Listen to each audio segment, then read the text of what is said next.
نحمدہ ونصلی ونسلم علی رسولہ الکریم۔ حضور صلی اللہ علیہ وآلہ وسلم نے فرمایا کہ ایک وقت آئے گا، ایک زمانہ ایسا آئے گا کہ لوگ اپنی بیویوں سے زنا کریں گے۔ آج 1400 سال بعد حضور صلی اللہ علیہ وسلم کا فرمان سچ ثابت ہو گیا۔ رسول اللہ صلی اللہ علیہ وسلم نے فرمایا تھا کہ ایک زمانہ ایسا آئے گا جب میاں بیوی آپس میں زنا کریں گے۔ پوچھا گیا یا رسول اللہ صلی اللہ علیہ وسلم، میاں بیوی تو ایک دوسرے پر حلال ہوتے ہیں، کیا ایسا ممکن ہے کہ مرد اپنی بیوی کے ساتھ زنا کرے اور بیوی اپنے شوہر سے؟ محترم ناظرین، اسلامی معاشرے کی پاکیزگی کی حفاظت کرنا، ہر مسلمان کی عزت نفس اور روح کی طہارت باقی رکھنا، عورت سے نسب کے لوگوں کو ملاوٹ کی غلاظت سے محفوظ کرنا زنا کے حرام ہونے کی حکمت ہے۔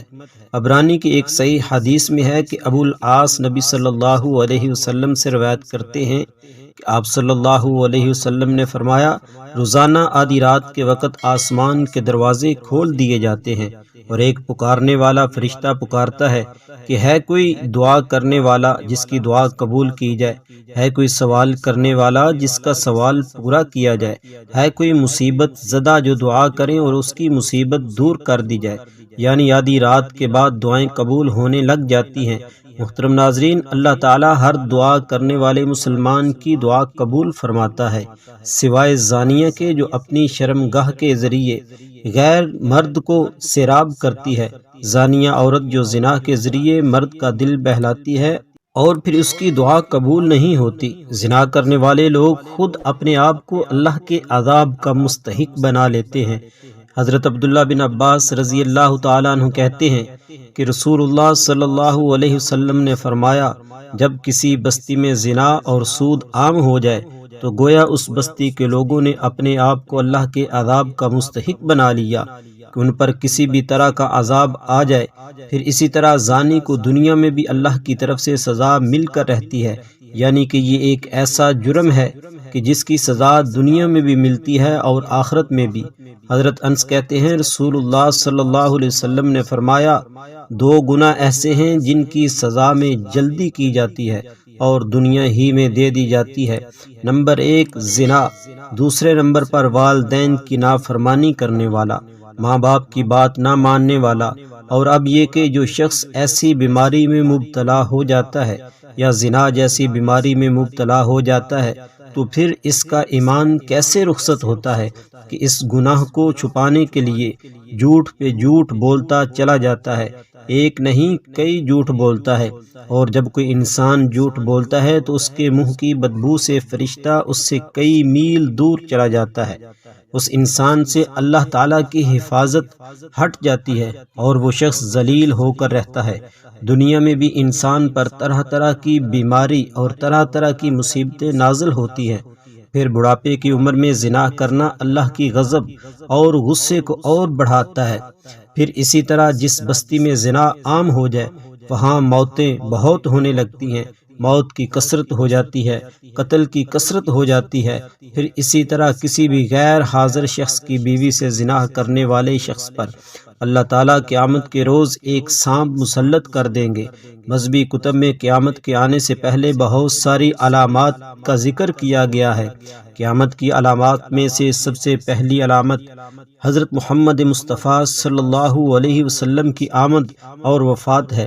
پچھلی آسمانی کتابوں میں آپ صلی اللہ علیہ وسلم کا لقب نبی الساعہ لکھا ہے، جس کا معنی ہے قیامت کا نبی، یعنی حضور صلی اللہ علیہ وسلم وہ آخری نبی ہوں گے کہ جن کی امت پر قیامت قائم ہوگی۔ قیامت آنے سے قبل حضور صلی اللہ علیہ وسلم نے فرمایا کہ اولاد نافرمان ہو جائے گی، بیٹیاں ماں کی نافرمانی کرنے لگیں گی، دوست کو اپنا اور باپ کو پرایا سمجھا جانے لگے گا، علم اٹھا لیا جائے گا، جہالت عام ہو جائے گی، دین کا علم لوگ دنیا کمانے کے لیے حاصل کرنے لگیں گے، نہ اہل لوگ امیر اور حاکم بن جائیں گے، اور ہر قسم کے معاملات عہدے نامناسب اور نااہلوں کے سپرد ہو جائیں گے۔ جو جس کام کا اہل اور لائق نہ ہوگا وہ کام اس کے سپرد ہو جائے گا۔ لوگ ظالموں اور برے لوگوں کی تعظیم اس وجہ سے کرنے لگیں گے کہ یہ ہمیں تکلیف نہ پہنچائیں گے۔ شراب کھل مکھلا پی جائے گی، اعلانیہ طور پر ناچنے اور گانے والی عورتیں عام ہو جائیں گی، گانے بجانے کا سامان اور آلات موسیقی بھی عام ہو جائے گی۔ لوگ امت کے پہلے بزرگوں کو برا بلا کہنے لگیں گے، جھوٹ عام پھیل جائے گا اور جھوٹ بولنا کمال سمجھا جانے لگے گا۔ امانت میں خیانت شروع ہو جانے لگے گی۔ امانت کے طور پر رکھوائی جانے والی چیزوں کو لوگ ذاتی دولت سمجھنے لگیں گے۔ نیک لوگوں کی بجائے غلط کار قسم کے لوگ اپنے اپنے قبیلے اور علاقے کے سردار بن جائیں گے۔ شرم و حیا بالکل ختم ہو جائے گی۔ ابھی موجودہ زمانے میں آپ خود دیکھیں گے یہ سب علامتیں پوری موجود ہیں۔ حضور صلی اللہ علیہ وسلم نے فرمایا قیامت آنے سے پہلے ظلم و ستم عام ہو جائے گا۔ ایمان سمٹ کر مدینہ منورہ کی طرف چلا جائے گا، جیسے سانپ سکڑ کر اپنے بل کی طرف چلا جاتا ہے۔ ویسے حالات پیدا ہو جائیں گے کہ دین پر قائم رہنے والے کی وہ حالت ہوگی جو ہاتھ میں انگارہ پکڑنے والے کی ہوتی ہے۔ زکوٰۃ کو لوگ تاوان سمجھنے لگیں گے، مال غنیمت کو اپنا مال سمجھا جانے لگے گا۔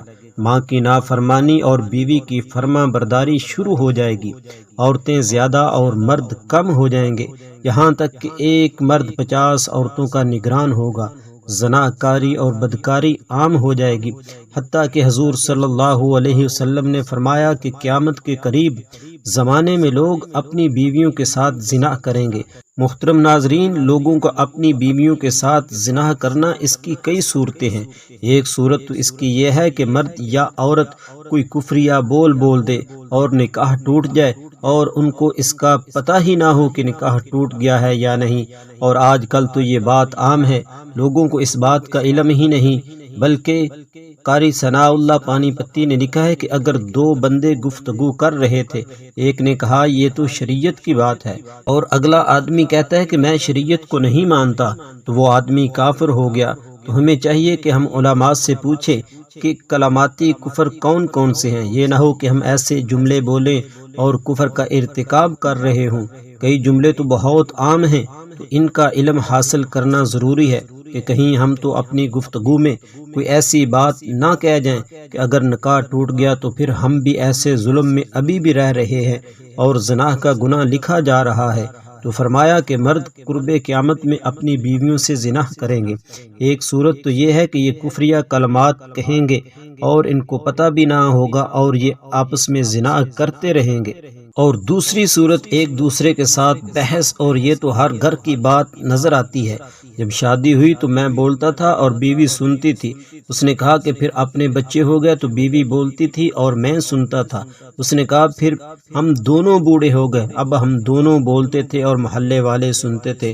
بڑھاپے میں بحث و تکرار اور زیادہ ہو جاتی ہے، اور اس میں ہوتا کیا ہے، مرد کی زبان میں کنایہ طلاق نکل جاتی ہے۔ کنایہ طلاق کہتے ہیں، لفظ طلاق والا نہیں بولا لیکن بات ایسی کر دی کہ مفہوم طلاق والا نکلتا ہے، اس کو کنایہ میں طلاق کہتے ہیں۔ اب یہ بہت بڑا گناہ ہے۔ غصے میں کہہ دیتے ہیں کہ چلی جا تو میرے گھر سے، مجھے تیری ضرورت نہیں۔ آج کے بعد اس قسم کے الفاظ جس کا یہ نتیجہ یہ نکلے کہ تو میری بیوی نہیں۔ اب اس قسم کے مسائل کی بھی معلومات حاصل کرنی چاہیے۔ شریعت کہتی ہے کہ علم حاصل کرو، ایسا نہ ہو کہ کنایہ میں طلاق ہو جائے، جنہیں پتہ بھی نہ ہو اور وہ ساتھ رہ رہے ہوں۔ اور آج کل تو یہ حالات ہیں کہ زبان سے طلاق کہہ دیتے ہیں، طلاق ہو بھی جاتی ہے، پتہ بھی ہے دونوں کو، مگر بدنامی ہو جائے گی۔ پھر میاں بیوی اکٹھے رہ رہے ہوتے ہیں ایک گھر میں، ایک کمرے میں، تو یہ زنا کر رہے ہیں۔ قربان جائیں اس سچے نبی کی مبارک زبان پر جس نے 1400 سال پہلے بتا دیا تھا کہ قرب قیامت کے نزدیک لوگ اپنی بیویوں سے زنا کریں گے۔ محترم ناظرین، صحیح بخاری کی ایک حدیث کے مطابق قرب قیامت کی ایک نشانی یہ بھی ہے کہ اقتدار غلط لوگوں کے ہاتھ میں دے دیا جائے گا۔ علماء کرام بھی اس کے متعلق کہتے ہیں کہ آج دنیا بھر کے ممالک کے حکمرانوں کی طرف دیکھیں تو صاف پتہ چلتا ہے کہ یہ نشانی بھی پوری ہو چکی ہے۔ صحیح بخاری ہی میں ایک اور نشانی بتائی گئی ہے کہ قیامت سے قبل لوگ بلند ترین عمارت بنانے میں ایک دوسرے پر سبقت لے جانے کی کوشش کریں گے۔ آج ہم دیکھ لیتے ہیں کہ وہی دور شروع ہو چکا ہے۔ دنیا بھر میں بلند و بالا عمارتیں کھڑی ہو چکی ہیں، اور جس ملک میں سب سے بلند ترین عمارت موجود ہو، وہاں کے حکمران اور شہری اسے فخر کا سبب گردانتے ہیں۔ اور اس جیسی دیگر کئی نشانیوں کے متعلق بھی علماء کا کہنا ہے کہ وہ پوری ہو چکی ہیں، اور اب امام مہدی کا ظہور اور قیامت قریب تر آ چکی ہے۔ اللہ کے رسول صلی اللہ علیہ وسلم نے قیامت کی نشانی بتلاتے ہوئے فرمایا کہ اونٹوں اور بکریوں کے چرواہے جو برہنہ بدن اور ننگے پاؤں ہوں گے، وہ ایک دوسرے سے مقابلہ کرتے ہوئے لمبی لمبی عمارتیں بنوائیں گے اور فخر کریں گے کہ ریاض شہر میں عمارتوں کا یہ مقابلہ آج اپنے عروج پر پہنچ گیا۔ دبئی میں برج خلیفہ کی عمارت دنیا کی سب سے اونچی عمارت بن گئی، تو ساتھ ہی شہزادہ ولید بن طلال نے جدہ میں اس سے بھی بڑی عمارت بنانے کا اعلان کر دیا ہے، جو دڑا دڑ بنتی چلی جا رہی ہے۔ عرب کی عمارتیں سارے جہان سے اونچی ہو چکی ہیں۔ عرض کرنے کا مقصد صرف یہ ہے کہ پیارے رسول حضرت محمد مصطفیٰ صلی اللہ علیہ وسلم نے جو فرمایا وہ پورا ہو چکا ہے، اور بتائی ہوئی پیشین گوئیاں آج ہو بہو پوری ہو رہی ہے۔ اب سوال یہ پیدا ہوتا ہے، اس کے بعد کیا ہوگا؟ اللہ کے رسول صلی اللہ علیہ وسلم کی ایک اور حدیث ہے کہ قیامت سے پہلے سرزمین عرب دوبارہ سرسبز ہو جائے گی۔ سعودی عرب اب بارشیں شروع ہو چکی ہیں، مکہ اور جدہ میں سیلاب آ چکے ہیں۔ جدید ٹیکنالوجی کو کام ملا کر سرسبز بنانے کی کوشش کی گئی، وہ قدرتی موسم کی وجہ سے بھی سرسبز بنتی جا رہی ہے۔ سعودی عرب گندم میں پہلے ہی خود کفیل ہو چکا ہے، اب وہاں خشک پہاڑوں پر بارشوں کی وجہ سے سبزہ اگنا شروع ہو چکا ہے، پہاڑ سرسبز ہونا شروع ہو گئے ہیں۔ بارشوں کی وجہ سے آخر کار حکومت ڈیم بنانے کا سوچ رہی ہے، جس سے پانی کی نہریں نکلیں گی، ہریالی ہوگی، سبزہ مزید ہوگا، فصلیں لہلہائیں گی۔ یوں یہ پیشین گوئی بھی اپنی تکمیلی مراحل سے گزرنے جا رہی ہے، اور جو حضور صلی اللہ علیہ وسلم نے فرمایا اسے ہم اپنی آنکھوں سے دیکھتے جا رہے ہیں۔ اگر احادیث میں غور کیا جائے تو مشرقی وسطی کے زوال کا آغاز ملک شام سے شروع ہوا، لیکن شاید عرب حکمران یا تو یہود و نصارہ کی چال سمجھ نہ سکے یا بے رخی اختیار کی، لیکن وجہ جو بھی ہو یا نہ ہو، آپ صلی اللہ علیہ وسلم کے بتائے ہوئے علامات کو ظاہر ہونا ہی تھا۔ چنانچہ حدیث پاک میں ارشاد ہے، رسول اللہ صلی اللہ علیہ وسلم نے فرمایا، جب شام تباہی بربادی کا شکار ہو جائیں گے تو پھر تم میں کوئی خیر باقی نہ رہے گی۔ ناظرین، یاد رکھیں احادیث مبارکہ کی روح سے شام اور اہل شام سے امت مسلمہ کا مستقبل وابستہ ہے۔ اگر ملک شام ایسے ہی برباد ہوتا رہا تو پوری امت مسلمہ کی بھی خیر نہیں۔ ایسے تو 90% برباد ہو چکا ہے۔ اب جب کہ 5 سالہ خون ریزی میں 8 لاکھ بے گناہ بچے، بوڑھے، عورتیں شہید اور لاتعداد دوسرے ملکوں کی سرحدوں پر زندگی کی بھیک مانگتے ہوئے شہید ہو رہے ہیں، اور اتنے ہی تعداد میں زخمی یا معذور ہو چکے ہیں، لہٰذا شام مکمل تباہی کے بعد اب نزاع کی حالت میں ہے۔ اس حدیث کے حساب سے عرب ممالک کے سنہرے دور کے خاتمے کی اہم وجہ ملک شام کے موجودہ حالات ہیں۔ گویا نبی کریم صلی اللہ علیہ وسلم کی ایک اور پیشین گوئی کی علامت ظاہر ہو رہی ہے۔ یاد رکھیں کہ شام کے متعلق اسرائیل، روس، امریکہ جو بھی یہاں جھوٹے بہانے بناتے ہیں، لیکن ان سب کا اصل ہدف جزیرۃ العرب ہے، کیونکہ کفار کا عقیدہ ہے کہ دجال ہمارا مسیحا ہے۔ اس وجہ سے یہ لوگ دجال کے انتظامات مکمل کر رہے ہیں، جس کے لیے عرب ممالک میں عدم استحکام پیدا کرنا ہے، کیونکہ ملک شام پر یہ یہود و نصارہ قبضہ کرنا چاہتے ہیں، اور یہ ہو کر رہے گا۔ حضرت امام مہدی علیہ السلام کے ظہور سے قبل چنانچہ کتاب میں ہے کہ آخری زمانے میں جب مسلمان ہر طرف سے مغلوب ہو جائیں گے، مسلسل جنگیں ہوں گی، شام میں بھی عیسائیوں کی حکومت قائم ہو جائے گی۔ اسی قیامت سے متعلق بھی معلومات ہمیں ملتی ہیں کہ قیامت سے پہلے حضور صلی اللہ علیہ وسلم کی امت میں سے 30 بڑے بڑے کذاب اور دجال آئیں گے، ہر ایک نبوت کا دعویٰ کرے گا، حالانکہ حضور صلی اللہ علیہ وآلہ وسلم آخری نبی ہیں۔ آپ صلی اللہ علیہ وسلم کے بعد کوئی نبی نہیں آئے گا۔ قیامت کی نشانیوں میں سے ایک نشانی یہ بھی ہے کہ ممکن ہو عراق میں سونے کے پہاڑ اور سونے کے خزانے سے مراد عراق کا تیل ہو۔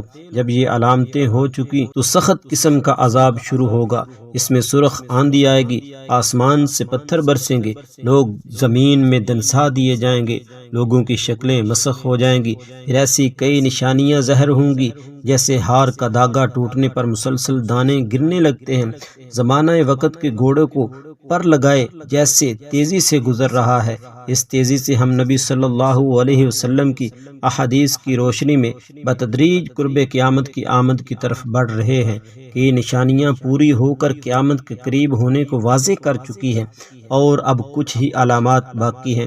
فتنہ دجال ایسا خطرناک اور عظیم فتنہ ہے کہ تمام انبیاء نے اپنی امتوں کو اس کے متعلق آگاہ کیا۔ نبی کریم صلی اللہ علیہ وسلم نے بھی امت کو اس کے بارے میں اس قدر واضح بتایا کہ صحابہ اکرام اس دجال کے فتنہ سے پناہ مانگا کرتے تھے۔ احادیث کی روشنی میں علماء کرام نے دجال کے خروج سے قبل کی جو نشانیاں بتلائی ہیں، ان کے مطابق گھروں میں ناچ گانا عام ہو جائے گا۔ آج کل ڈش، ٹی وی، کمپیوٹر اور موبائل کے ذریعے یہ سب ہو رہا ہے اور پختہ گھروں کی تعمیر کی خواہش ہوگی۔ آج کل غریب سے غریب تر لوگوں کے بھی پکے مکان سب کے سامنے ہیں۔ مساجد میں دجال کا تذکرہ ختم ہو جائے گا، پانی کی قلت ہوگی۔ اس کی سب سے بڑی مثال ان دنوں ہمارا وطن عزیز ہے۔ دجال کے خروج کے بعد اس کی حیران کن طاقتوں کے بارے میں مختلف آراء ہے، مگر قابل غور اور دلچسپ بات یہ ہے کہ قدرت کی جانب سے اس کو عطا کی گئی طاقتوں کے حوالے سے کہ یہودی بڑی تیزی کے ساتھ تجربات کرنے میں آئے روز مصروف ہیں۔ روایات میں ہے کہ وہ بارش برسانے پر قدرت رکھتے ہیں۔ مصنوعی بارش برسانے کا تجربہ کیا جا چکا ہے۔ بتایا جاتا ہے کہ وہ زمین کو تہہ و بالا کرنے کی قدرت رکھتا ہوگا۔ الاسقا میں لگائے گئے پروگرام ہارپ کو کون نہیں جانتا، جس کے تحت دنیا میں کہیں بھی مصنوعی طور پر زلزلے، سیلاب اور سونامی لائے جا سکتے ہیں۔ قیامت کی نشانیوں کے مطابق دجال کو حضرت عیسیٰ فلسطین کے علاقے میں قتل کریں گے۔ یہودی اس مقام پر اپنے مسیحا کو فرار کروانے کے لیے ایئرپورٹ تیار کر چکے ہیں۔ دنیا کا انتہائی تیز رفتار طیارہ موجود ہے۔ واضح رہے کہ دجال کے ماتھے پر بھی کافر تحریر ہوگا۔ قیامت کی ایک نشانی میں یہودیوں کو پناہ دینے والے درخت غرقد کا بھی ذکر ہے۔ آخری جنگ میں جب یہودی مسلمانوں سے چھپنے کے لیے پتھروں درختوں کی اوٹ لیں گے تو سوائے غرقد کی تمام چیزیں مسلمانوں کو اپنے پیچھے یہودیوں کی موجودگی کا پتہ دیں گی، اور معروف ملکی غیر ملکی ویب سائٹس کے مطابق یہودی غرقد کے باغات تیزی سے لگا رہے ہیں۔ آخری زمانے میں جب مسلمان ہر طرف سے مغلوب ہو جائیں گے اور اس جگہ تک ان کی حکومت قائم ہو جائے گی، بچے کوچے مسلمان مدینہ منورہ پہنچ جائیں گے۔ اس وقت حضرت مہدی مدینہ منورہ میں ہوں گے۔ دوسری طرف درجۂ تبریہ بھی تیزی سے خشک ہو رہا ہوگا، جو کہ حضرت مہدی کے ظہور سے قبل خشک ہوگا۔ مشرق وسطیٰ کے حالات کو خصوصاً مسلمان اور ساری دنیا کے حالات کو دیکھتے ہوئے صاف نظر آتا ہے کہ دنیا ہولناکیوں کی جانب بڑھ رہی ہے۔ فرانس اور پوپ بھی عالمی جنگ کی بات کر چکے ہیں۔ سوال پیدا ہوتا ہے کہ اس عالمی جنگ کا مرکز کون سا خطہ ہوگا؟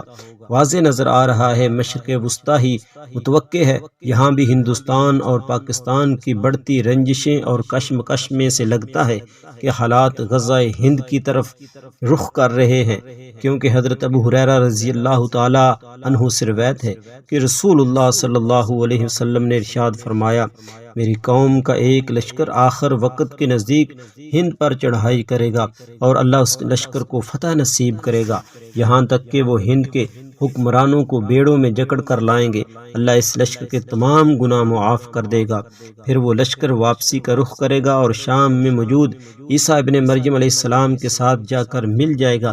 حضرت ابو ہریرہ رضی اللہ تعالیٰ عنہ نے فرمایا، اگر میں اس وقت تک زندہ رہا تو میں اپنا سب کچھ بیچ کر اس لشکر کا حصہ بنوں گا، اور پھر جب اللہ ہمیں فتح نصیب کرے گا تو میں یعنی حضرت ابو ہریرہ رضی اللہ تعالیٰ عنہ جہنم کی آگ سے آزاد کہلاؤں گا۔ پھر جب میں شام پہنچوں گا تو عیسیٰ ابن مریم علیہ السلام کی تلاش کر کے انہیں بتاؤں گا کہ میں محمد صلی اللہ علیہ وسلم کا ساتھی ہوں۔ رسول اللہ صلی اللہ علیہ وسلم نے تبسم فرماتے ہوئے ارشاد فرمایا تھا، بہت مشکل وقت وقت آنے والا ہے، ادوار بڑے بڑے فتنے نظر آتے ہیں، اور اس کے متعلق بھی نبی کریم صلی اللہ علیہ وسلم نے فرمایا تھا، میری امت پر ایک ایسا دور آئے گا جس میں فتنے اتنی تیزی سے آئیں گے کہ جیسا داغا ٹوٹ جانے سے تسبیح کے دانے تیزی سے زمین کی طرف آتے ہیں۔ لہذا اپنی نسلوں کی ابھی سے تربیت اور ایمان کی فکر فرمائیے، موبائل کا بے جا استعمال نہ کریں، رات کو دیر تک نہ جاگیں، فیشن اور یہودی انداز اپنانے سے نمازوں کا ترک کرنے سے رک جائیں، ورنہ آزمائش کا مقابلہ دشوار ہوگا۔ رسول اللہ صلی اللہ علیہ وسلم کے فرامین کی روشنی میں قطعی قیامت قائم ہونے میں تقریباً 250 صدیاں باقی ہیں، البتہ دور قیامت کا آغاز ہو چکا۔ تمام دور فتنہ فساد سے معمور ہے، جنگ و جدل اور مختلف طاقتوں کے مابین کھینچا تانی کا تسلسل رہے گا۔ حق و باطل کے اس معرکہ آرائیوں میں خون انسانی عرضہ ہوگا۔ نبی برحق صلی اللہ علیہ وسلم نے سب کچھ افشا کر دیا، 1400 سال پہلے باخبر کر دیا، بس ہم مسلمانوں نے اگر ہوش کے ناخن نہ لیے۔ دیگر مذاہب کے ماننے والے تو سب تیاری کی حالت میں ہیں، یہودی دجال کا انتظار کر رہے ہیں، مسیح اپنی طرف سے تیار ہیں، جناب عیسیٰ علیہ السلام کا پھر سے ظہور ہوگا، عصر کا وقت ہوگا، دمشق کی مسجد انواع میں لوگ نماز کی تیاری میں مصروف ہوں گے، اور وہ مسجد کے مینار سے ہوتے ہوئے یوں صحن میں اتریں گے کہ 2 فرشتوں کے کاندھوں پر ہاتھ لگائے ہوئے ہوں گے، تازہ کیے ہوئے وضو پانی قطروں کی شکل میں ان کے بازوؤں سے ٹپکے گا۔ امام مہدی علیہ السلام کی امامت میں وہ نماز ادا کریں گے۔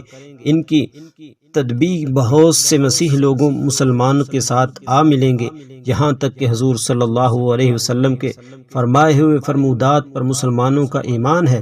مگر ناظرین ذرا دم لیجئے، اللہ کے نبی آخر الزمان صلی اللہ علیہ وسلم نے تو یہ بھی فرمایا تھا کہ میرا وہ بیٹا مہدی جس کی امامت میں جناب عیسیٰ علیہ السلام جیسے بلند مرتبہ نماز ادا کرنے پر فخر کریں گے، اسی مہدی کے ظہور پر سب سے پہلے خود مسلمانوں ہی کا ایک لشکر مخاصمت میں چڑھ دوڑے گا، وہ اللہ کے حکم سے زمین بوس ہو جائے گا۔ مگر کلیجہ کٹ جاتا ہے یہ سن کر، کیا مسلمانوں کو کبھی عقل سلیم عطا بھی ہوگی کہ انہیں یا ہم آل رسول سے دشمنی کرتے رہیں؟ جن یہودیوں سے عداوت ہے وہ تو اپنے ہاں سب سے اعلیٰ مذہبی مقام محض اپنے نبی جناب ہارون علیہ السلام کی آل کے لیے مختص رکھتے ہیں، کسی اور کو وہ اپنے اس منصب پر فیض ہی نہیں دیتے۔ تو پھر ہم مسلمانوں کو یہ شعور کیوں حاصل نہیں، جبکہ ہمارے نبی صلی اللہ علیہ وسلم کی آل پاک کو سرفرازیاں تو خود اللہ رب العزت نے عطا فرمائی ہیں۔ بد نصیبی کہ ہم اپنے رسول صلی اللہ علیہ وسلم کے فرامین سے روح گردانی کے مرتکب ہو رہے ہیں۔